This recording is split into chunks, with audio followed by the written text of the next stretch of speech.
La première victoire significative pour les Turquoises en 2010 est à mettre au crédit de Pierrick Fédrigo qui remporte le Critérium international en mars.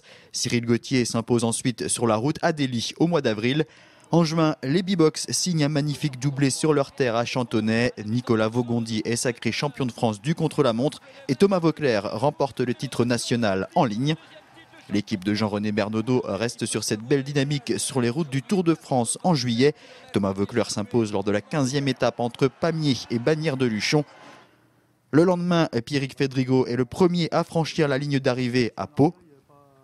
Pour couronner le tout, Anthony Charteau arrive sur les Champs-Élysées à Paris avec le maillot à pois du meilleur grimpeur sur les épaules. En septembre, Thomas Voeckler ajoute une victoire au palmarès 2010 en remportant le Grand Prix de Québec. Après une telle saison et un sauvetage in extremis, l'équipe vendéenne se projette déjà sur l'année prochaine. On est concentré sur 2011.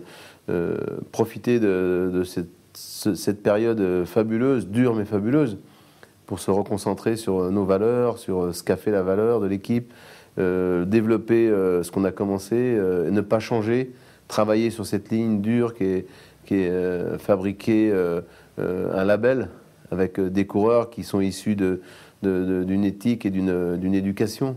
À partir du 1er janvier 2011, le Turquoise de B-Box cédera sa place au vert d'Europecar. En ligne de mire, le rendez-vous de la saison en juillet avec le Tour de France et le départ depuis la Vendée. Pour l'année 2011, il est à peu près certain que l'équipe de Jean-René sera au départ du Tour de France.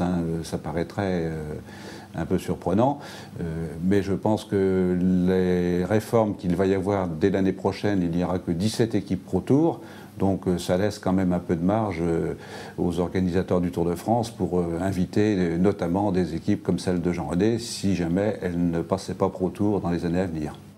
En attendant le Tour, de nombreuses courses seront au programme de l'équipe Europcar. La première échéance devrait être le Tour du Gabon fin janvier.